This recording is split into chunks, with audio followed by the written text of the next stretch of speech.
Greetings all. Thank you for your patience as we wait for folks to trickle in. We'll give it another 30 seconds or so. And by doing that, I'll do what I always do, which is talk about the weather. It is rainy here in the Pacific Northwest, although it has not been. It's been dry, and I played a lot of golf while I was on PTO last week, by the way. And I'm new to golf for those out there, and I'm loving it. How's the weather everywhere? Abby, how's the weather where you are? It's also pretty rainy and cloudy in Texas too. Interesting. Well, I'm in Ontario and it is rainy and cloudy here. We're in a whole week of rain. So it's Interesting. April showers, hopefully brings May Ah, flowers Yeah. in the there you north go. of the continent. There you go. Manya just brought logic into the whole thing. So Sorry, it's just what I do. well done, well done. Okay, I think that we're good. Let's check out the what's going on here. All right, yeah. Um, let's kick it off. All right, so welcome everyone. My name is RC, and I run brand and content over here at BuildOps. We like to call ourselves a mission control for commercial contractors, and you can check us out over at buildops.com. We do everything from projects and service to help you run your operations faster, better, smoother. And we are the AI native platform for the trades. So by all means, check us out. I'll follow up tomorrow with an email that gives you a little bit more information about us. Today is not about us, though.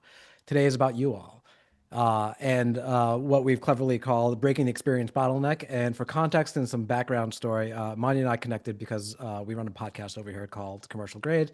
And she shared her story a little bit about how she came up in the trades and her passion for what she's doing basically is breaking the experience bottleneck, or drumroll please, passing the torch, which she can talk a little bit more about why I chose that verbiage just now. But that's what we're going to dive into over the next 30 minutes or so. So before I go any further, I do want to introduce formally the panelists. So I mentioned Manya Horner as well, founder of Boost, and then Abby over at BuildOps. So I'm going to give them each a moment to introduce themselves. Abby, if you want to kick it off. Yeah. Hi, everybody. I'm Abby Evans. I'm a team lead of the solution architects at BuildOps. So essentially, I partner with all of our different customers to redesign their workflows, work with them on data and different tooling that they can have. So when they're jumping into a system like BuildOps, they can start to kind of break the bottlenecks they're dealing with their talent, and really kind of redefine how they go into the next system of action they have. Awesome. Manya. Yeah, hi everybody. Manya Horner. It's so nice to have you all here.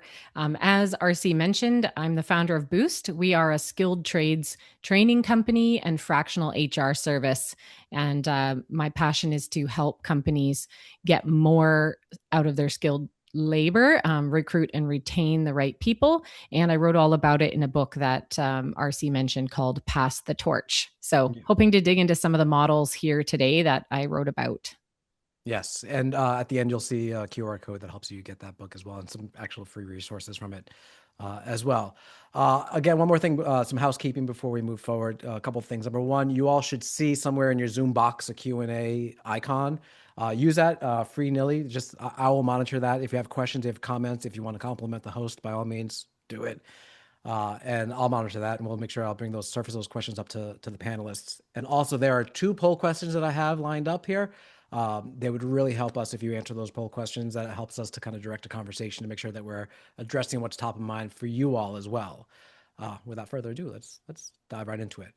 By the way, for folks who don't know, who aren't in the AI bandwagon right now, this was all made by Claude, which is pretty phenomenal. Brand aligned Claude. So if you're not using Claude, ping me. I'll let you know how you can use it. Anyway, all right, so setting up the problem here, and Amanya, I'll lean to you a little bit more for more of your specific knowledge, but I think this comes at like no surprise for anyone else, right? There's a greater demand for the skilled trades. However, keeping up with the demand is really hard. More people are actually leaving. I think Amanya, you might have been one person, but a couple of people have talked about this whole like dog bone shaped, Yeah, that right? was me. Yep. Yeah. You want to dive into that a little bit more? Ooh, I like how you called it dog boned. I What did did you? not What? call it that. For me, it's like a pinched middle pipeline. So it's like we've got a lot of young people who are starting to think, ooh, this might be a great career for me that's meaningful, pays well. So you're getting more people in the young age group, but the millennials, there's a lot less of them in the workforce, and there's a lot of boomers. So 25, 35% of the workforce is set to retire within 8 years, and there's just not enough people coming through into leadership positions. So we've got this wonky pipeline, and it's affecting all of us in every trade. You got this dog bone. Yeah, I like the dog bone. By the way, you ignored Gen X. of which I am a proud member of. You didn't even say Well, the Gen X.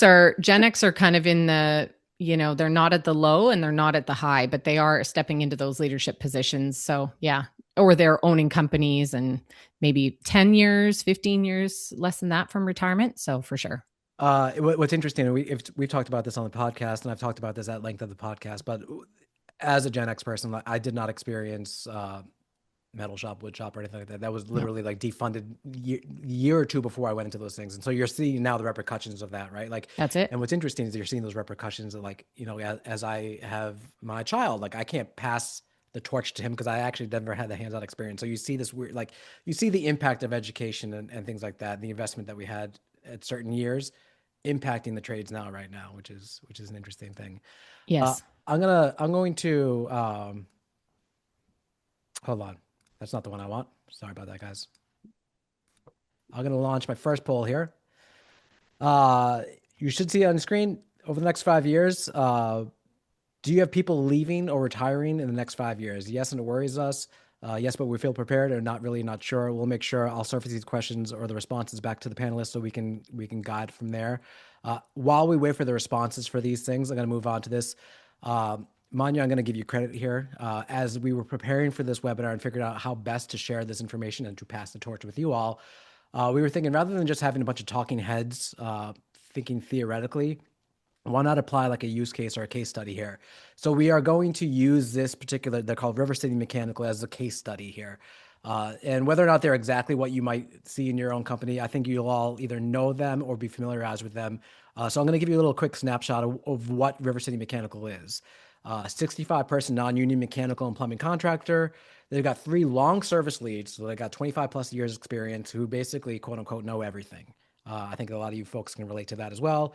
Then there are a lot of young techs, largely Gen Z, cycling in and out super fast. So 40% first year turnover is what they're dealing with right now at River City. We want to talk a little bit more about why we chose this kind of concept, Manya? Yeah. So I just think it's really nice if we can all kind of put ourselves into a like scenario because you're all coming from different trades. And so I don't want anyone to feel alienated. So let's just pick this is a company. It's not hard for us to wrap our head around, lots of employees. It's grown and they've got those core people that feel like they're keeping everything together, keeping the place running. And there's a real challenge between the way that these very senior long service people are communicating and the young people. And so we're seeing this massive turnover. And it's turnover is a big indicator of a culture issue, of a leader or a supervisor issue, sometimes pay issue. And we're going to get into all of that. Yeah. But 40% turnover costs a ton of money. When you think that for each person who leaves, you're paying 50 to 150% of their salary in lost cost. I actually do have a calculator that will include at the end. It's on my website. You can calculate your turnover and what it's costing you, and it might be eye-opening. So we're going to look into this because the owner's goal here is to have 5-star service on every call. So they want to set this benchmark of success, and service is their indicator.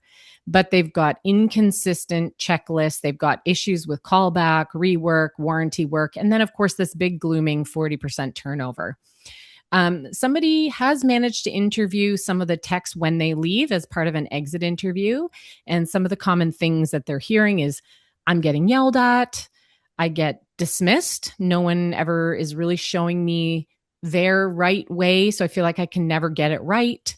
I feel awkward asking questions because I feel stupid when I ask.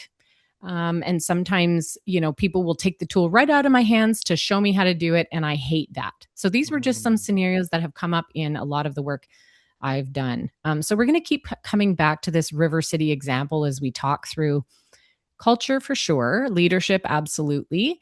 And then most importantly, Abby's going to be digging into process and technology and ways we can support and improve this. We just want to show you how this all lands in a real operation. Yeah, and we're going to show you the flywheel that Manya has put together for us as well in a moment. But first, I want to share the results of the poll here. So 67%, so by far the majority, say yes, they have key people retiring and leaving in the next 5 years, and it does worry them. There are Okay. 27% that do feel prepared. So the vast majority, 93% of people do have people leaving within the next 5 years. The minority of those people feel prepared, but the majority by far and away are certainly concerned about that. So I think this certainly will apply to them and help them ensure they feel a little bit more secure. Unfortunately, 7% not sure whether or not they have key people retiring. Abby, Okay. how does that poll line up to what you're seeing boots on the ground over there? Yeah, it really lines up with the customers that I'm working with. I'd say the customers that I work with, probably it's a little bit higher than 67% that tell me that they're worried about people retiring, or when I go into technician trainings that, hey, there are some three older folks that we need to make sure they understand it because they might, they're the ones that really know how to do the job day in and day out. And they're going to be the ones that are helping our apprentices and our lower level techs kind of level up, even apart from whatever system they're using. It's very common right now. Yeah. Hmm. Let's enter the flywheel. Manya, this is your bread and butter right here. So talk a little bit about what are we looking at here? And Sounds good. folks who are on the webinar, we'll make sure that you get something like this so you can by all means screenshot it, but we'll share this with you as well after the fact. But go on. Yeah, and Sorry, if Manya. if anyone has any questions, please don't hesitate to pop them in the Q&A. I love interaction. Let's go back to River City again for a minute. So they're having a bottleneck that's showing up, and some of the common issues that we are going to highlight is that the jobs are running inconsistently depending on who's in the truck. That's really common for growing, scaling businesses that have multi-location or multi-crews. So then your customers are impacted by that. In some cases, new techs are shadowing great people, but they're maybe forgetting details once they're alone. And that's very common when the exposure to different skills is sporadic. Also, we're noticing managers are spending their days firefighting, they're not coaching. There's no shared view of good. So there's this KPI that we're trying to hit, but there's no consistency across the whole team of how to make that happen. And there's definitely frustrated and tired staff thinking, shouldn't you just know this by now? Or like, do we have to babysit? Like that's very common. So when this happens, it's frustrating for the company. And I have pulled together this flywheel over many, many years of working with companies on these issues. Most importantly, companies are looking for four key things. They want to recruit great people. They want to build solid teams. They want to retain the good people they have. And they want an employer brand that really attracts the best workers. They want to become the workplace of choice. Now, one way to understand this problem is to look at this framework and see what their goals are from the perspective of this flywheel. I just want to explain a little bit. So if a company wants to be able to recruit, here are the things that they need to be able to offer: stability, pay, great hours and schedule, reliability, safety, low risk. So there's some certain things they need to be able to offer. That's not necessarily the situation that we've noticed here within River City. Really, I would argue that we're more in the build issue. So they want to build teams, and what they need to be able to offer is respect, great onboarding, really trained supervisors, clarity in what they're expecting, no tolerance for the bullying or the making people feel stupid. That doesn't fly anymore. Very clear feedback, and a culture where people can speak up, ask questions if they're unsure. This is really critical to building teams that function well together. Now, you'll see that leadership is at the center of this flywheel. Nothing works unless leaders are making strong decisions that build the kind of environment they want and are making decisions to invest in these areas. So leadership's at the core. It doesn't work. Nothing can happen unless leaders are engaged. And I'm hoping that's why you're all on this call, because you are leaders and you want to be able to make a difference and grow your business. The other area where River City, so actually let's just stick with build. So River City is wanting to keep people, and we've got issues happening, I'd say, both in the build. So they're not actually providing great training from what we can tell. They maybe have inconsistency in their supervisors and the expectations that they're setting. So I would argue that there's some indicators of work we need to help them with in the build stage. The second is retention. They've got this 40%. We want to help them cut that way down. I'd love to see it 20% or even less if we can. In order for people to stay, they need training and they need to see that there's career pathways, advancements, they can have a voice, and they're locked into the vision. So if you want to retain, you need to offer people growth, coaching, respect, not just a paycheck. So that's really key. I'm going to skip brand because we're going to kind of focus more on the right-hand side of this flywheel for River City's example. They're stalling mostly in the build and in the retain. This is a talent and passing knowledge forward and really supervisor issue. And I think if we can start there and clear that up, we're going to start seeing things flowing a lot better and helping them hit that goal of top reviews and also reducing their employee turnover number.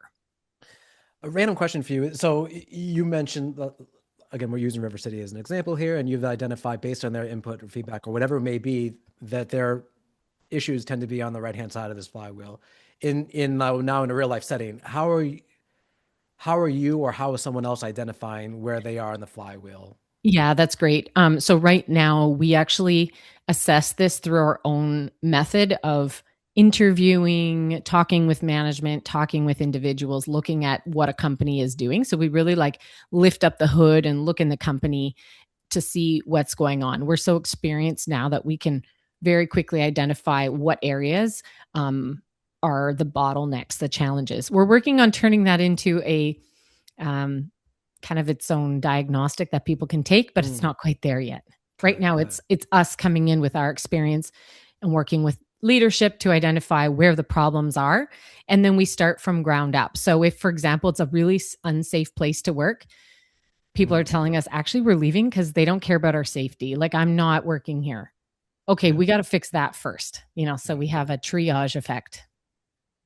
Got it. All right. So this is our simplified version. There's more, Manya has a much more, a pretty version, but we wanted to fit on the slide here. There's basically a knowledge capture framework. And essentially the concept behind this is you need to know what knowledge you're actually trying to save and where you get that knowledge and where you're currently getting that knowledge, et cetera. Do you want to walk us through a little bit about this matrix, Manya? Okay. So let's go from the previous where we identified, actually, let's make sure we're getting consistency and clarity across the organization. Let's pick that as a simple tool. So one of the best ways to do that is to get knowledge captured and best practices and methods and ways of working from our really top people. And then we can disseminate that out to the rest of the crews. Then we can hold people accountable once we've trained. But if we haven't set clear expectations and we haven't indicated what the standard is, we can't hold people to the standard.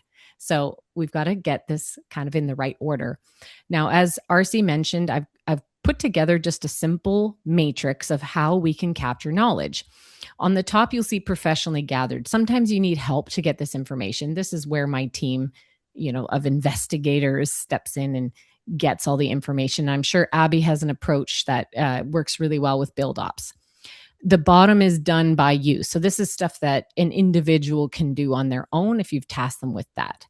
The ones on the right-hand side of this quadrant are supported by technology. And then the ones on the left are a little more manual, handwritten journals, notes, verbal storytelling, interviews, those sort of things. So this is just a nice way to break down, hey, here's some ideas for how you can gather knowledge from your senior people. You can record them working with video. You can use AI tools. There's lots of great stuff out there. If people work on desks or at screens, you can capture screen recordings, get their digital documents. You can pull handwritten notes, shop drawings, checklists from the shop, whatever, journals, written down stuff in trucks. And then at the top left, this is where it's the most labor intensive. This is sitting down with people. Tell me when this job went really well. Tell me what you learned when you were, general contracting this multi-billion-dollar project. Tell me how you overcame this issue. So there's a lot more manual work to mentor and pull out the information. But essentially, this is a mix of how you or our clients capture knowledge from great people and start gathering it so it can pass on to the next generation. I'd argue that while it's the most intensive, the upper left-hand side is going to give you so much more like Gets that nuance. Yeah, right. Like I know. I don't know. I'm sort of weirdly obsessed with like SOPs and just like like documenting Me too. things. Yeah, I don't know why Same I am, here. but it's a very hard thing to do actually, especially if you know what you're doing because you will always get like you'll make assumptions of like what is a logical next step. You're like, oh, everyone knows to do this thing. No, the brand new person does not know to do this thing, whatever it may be. It could be as simple as like sign into Gmail before you do X. Like it could be as simple as that, right? Um, so the more that you get Yes. to So talk to these this is conversations, the more that you actually uncover some of that stuff. Sure. We call that the experience effect, right? It's a bit of a bias that you have when Yeah. you're getting farther and farther away from the beginning of your career. And it becomes tricky for you to actually think like a beginner and break things down into the smaller steps. For example, we might think it's so easy to just you pull out your measuring tape and you just measure the thing. And then have you ever seen a 15-year-old 18-year-old hold a measuring tape for the first time? Like they don't necessarily know exactly how to like make it work, right? So an experienced person has done that motion thousands of times and Yeah. a young person might want to be like, "Oh, that's how you get it to stay without retracting and slicing your finger." Okay, cool. This is just a small Yeah. Yeah. example, but Yeah. Yeah. Fantastic. Okay, so you've got three heroes in your organization who know it all. Fantastic. That's great for those heroes. Not necessarily great for your company. So the entire goal here is to make sure that your entire company is powered with systems. So from heroes to systems. So basically, and Amanya had alluded to this a little bit before, but let's just assume this is the goals that River City is looking for here. 5-star reviews on 90% of all service calls. Cut their first year turnover from 40% down to 20%. And as Manya had mentioned, she actually would love to see that even lower. But let's go with 20% for now. And then every job follows the same high quality workflow, no matter who is going onto the job themselves. And so, what do they need to be able to do in order to do that? We talked to a few things here: clear gated workflows, non-negotiable steps defined on right. Come on, if you want to talk a little bit more about this stuff, I won't steal your thunder here. Sure. Yeah. So, I mean, they've set a goal, which is really great. And I like when a business goal gets tied to something very measurable. So we can see that they want to hold people to a certain standard. And they also have a business goal of retention, which is to Yeah. cut that turnover cost because they just want to save some money. And hey, let's do that and put that money into something better, like maybe training. The operational goal is that everybody has the same high quality workflow because we know that if we want consistency in the reviews, that means we need consistency across all teams and crews. And we need to be able to support with training and some of these other triggers that we know helps retain people. So actually, we break it down into everybody needs to have the same quality workflow and they need to have the same skills training. So to get there, they're going to need, like we said, clear gated workflows. So this is what good looks like, really clear expectations and setting standards, access in the moment and in the field to the know how. Stay up one more. Don't go. Can you go Okay. back up for me, RC? And also, they need the managers who can see performance early. They need to see the standard and then coach people from day one. So they're going to need some training on how to coach. And this is really the shift from individuals holding the key and everybody feeling discombobulated. And we've got some systems in place. And now it's repeatable and scalable. Mhm. So yeah, that's great. Let's keep moving now. All right, so this is the three concrete actions, and we'll spend some time within each of these. Pick a workflow, capture the knowledge, put it to work. Specifically with picking a workflow, choose the recommendation for them is choose one high impact workflow that drives callbacks. Define those non-negotiable steps. What good looks like every single time. Abby, can you talk a little bit about? You have some experience in that specifically with BuildOps as well, but in general, what this might look like. Yeah, if we're going into a platform like a system of action platform like BuildOps, if we're thinking about a service time and material call, a lot of my customers have told me I want them to capture pictures, but I don't have any way to force them to do it today or kind of make sure that they're doing that. And so in BuildOps, you can set up these gated workflows where before they clock out, or if they try to clock out, they're going to kind of be forced back into I have to submit my pictures, I have to note down what I completed for the day. Maybe I even need to list out all of the materials that I used. That way, kind of going back to what Manya was saying, we have clear expectations of what they need to submit and what they need to do. Yeah, a lot of my customers, when I first talk to them, they tell me, I have things I want them to do, but I Yeah. don't have a way in which to gather that information now. But in a system like BuildOps, you're able to kind of help that and kind of make that functionality be present so that every technician, every single time material call or service call they're doing, they're getting the same steps. And then in-house, when their service managers are reviewing it, they can actually review everything that was submitted and make sure that everybody is kind of maintaining that compliance along the way. Abby, there's actually a great question in our Q&A, and I think you could touch on it now. So does the company have an automated management software? So when an older supervisor is not available to answer typical question into online information and graphics to help the person complete the task. So it sounds like what you're talking about, BuildOps is that automated management software that actually puts that kind of gating into place. So people do have a way of completing the task and getting the information needed. I hope I interpreted that right, Deb. Yeah, and on that note, there's kind of two ways that BuildOps does that, especially for our field technicians. One is that we have smart recaps for any visits or jobs that they're working on. So if somebody else worked at that location, they're able to get kind of an AI recap of what was done. They can ask that follow-up questions there. But then we also have a company-specific knowledge hub. So if you guys have gathered those screen recordings or videos of what your senior technicians are doing, even your most kind of junior level technicians, your apprentices are always able to access that knowledge hub to see what good looks like, what the expectation is, and be able to reference that without having to go back and call somebody in the office if somebody's tied up. Dove a little bit into then capture the knowledge as well. Before we dive into further in that, Manya, how important or is it that important to use technology for this kind of stuff like that Abby just talked to in terms of like basically foolproofing these steps, right? Like, is it as effective to even just have like a checklist itself? Like, is technology a must have in order to ensure this consistency across a workflow? Yeah, I mean, if you have multiple teams and more than 10 people on on your job, like, yeah, it's really important to leverage technology. And everybody from up to the age of, well, I'm not even going to go into ages, but like most people are comfortable with some level of technology as long as it's not too complex and cumbersome.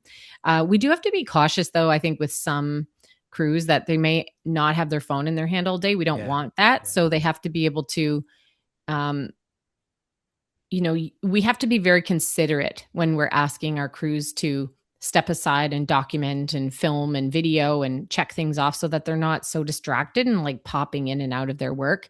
That would just be my caution. And I've even worked in a lot of environments more in manufacturing, and people can't necessarily have their phones on the site. Yeah. So in Mhm. those cases, we can make it a little bit more paper based until such a time as they can get it into the system, or we only have like certain people who their job is just to go capture and document. So it really depends on the site, but I think technology is a no brainer. We have a question coming in that's kind of relevant to number two anyway right now, which is what do you mean by short focused video clips? Let me give some context on this a little bit. Number one, capture the knowledge. Abby talked about it a little bit as well with BuildOut specifically. Like you have things like Smart Recap, which is like a database of basically per asset the history of these things, like your visits, and like it's wonderful. You've got other ways to capture knowledge, which Monday can talk about. Specifically, the 3 to 5 short focused video clips. So this was an inspiration for one of our customers out in Michigan who was sharing something with our team once on how what she loves to do is do short videos that are relevant to the location where that video would be useful. So if it was like, for example, like how best to pack the van, or maybe like then the QR code would be on that van and it'd be like a short video, 2 minute video, whatever it may be, that talks about like literally walks you through how to pack the van for a particular service call. Mhm. That's just one example. It could be something on the dashboard that's a QR code that like reminds you to fill out your forms or whatever it may be.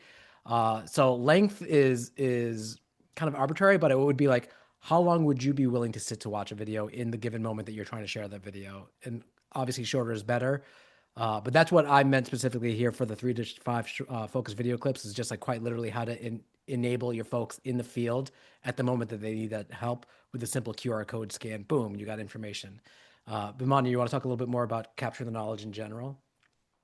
Yeah, sure. So if you've got somebody who's really good at their work and you want to capture their method for doing a repair or installing something because they just always nail it and they're the fastest guy and you're like, how do they do it so well? It'd Mhm. be great to just say, can we video you step by step? And you'll notice, oh, they do that. Interesting. Because very experienced people always find shortcuts, and you want to find those shortcuts.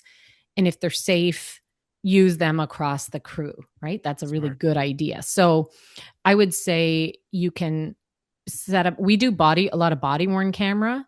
Um, so body worn camera, we do side views, and then often we'll take the footage and then turn it into a nicely edited training video So less work that on you their can get part too, by the way. So narration. they're just doing whatever they do along the day, and then Yeah, you're we're just capturing them in the moment. They don't need to turn into a smart, trainer all of a sudden. smart, We're just observing, capturing, and going, oh, he does it in that order. Yeah, that is actually a time saver. super smart. Yeah, Okay. or if somebody's really good, so I'm going to take it out of the trade of our River City. I was just picturing mixing like drywall mud. Okay, so maybe you'd have a video just showing like this is the perfect consistency, and maybe you have like don't do it in this order, and you've got some like well edited video of don't do it like this, do it like this. If it's this chunky, you need to add more water. If it's this wet, it's too thin. Or somebody, showing how to trowel. Like you can use it for methods, techniques, time saving tips, safety, or process, like how to actually do something in a systematic order, like pack a truck or take apart and clean a tool or something. Yeah, yeah. Lots of applications. So this last one, put it to work, is we talked a little bit about this, turn these things into gated checklists and in-app flows. BuildOps obviously is built for that. I'm actually interested in talking a little bit more about how to empower the managers to coaching them to have better conversations. Mind you, can we talk a little bit about, because I feel like that's, I don't know. You and I talked about this on a podcast once. It's it is a different job to manage other people and inspire other people than to just say they were very good at job X, now become a manager. Yeah. So I think a lot of people don't have the training they need, especially with different generations. Like we talked about that earlier. Like no longer does it fly to just say like, go do this thing, or here, let me grab the hammer, I'll do it for myself. There's different ways to talk to different generations as well. Do you mind talking a little bit about that for us? Yeah. So, talking about management or supervisor skills, you're absolutely right. If we have somebody who's really good on the tools, and then we promote them into a supervisor or management position without any training or support, we're really doing them a disservice. And often people get really frustrated. They feel like they're underperforming, and they may actually quit or go back to the tools because that's not the job they thought they signed up for. So I think we just need to be really cautious that we're providing training. That's something we do a lot of, is supervisor, manager, and leadership training, and it's only meant for folks in the skilled trades. So check that out if you want to see it. We definitely want to make sure that we're training those human skills. So communication, giving feedback, holding people to standards, setting clear expectations, and delegating well as planning and thinking more as a resource planner rather than a doer. So lots of methods there. Vivian, I noticed there's a Q&A here. This is something I work in a fair bit. Your question is, you run a nonprofit that does training for trades and you need some help. Feel free to connect on LinkedIn. We can maybe take that offline because that's a whole other strategy, and I don't want to derail this conversation, but I'd love to talk more, Vivian. All right, let's do this. So basically, let's assume that they've been able to succeed in what they've done. River City Mechanical. I want to make sure we move along here to respect everyone's time.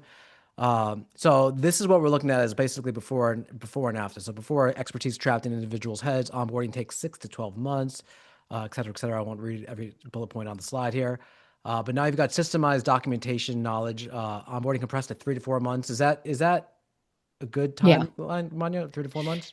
Yeah. So onboarding, that's really good. We want to make sure people can be successful within 30 days, 60 days, 90 days, 120 days in their role. So that's really important to actually know what success looks like along the way. Along those milestones, basically. Yeah. You want people to feel and to know what that looks like, and then they'll stick around. Actually, there's a stat that 69% of people will stay beyond 2 years if they had a good onboarding experience.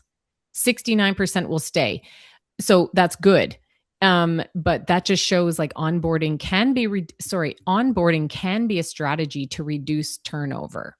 It's data driven. So yeah, no, this is really important. Knowledge capture can go a long way in that consistency, providing onboarding and ongoing training, which will improve both your retention number and also your quality of work.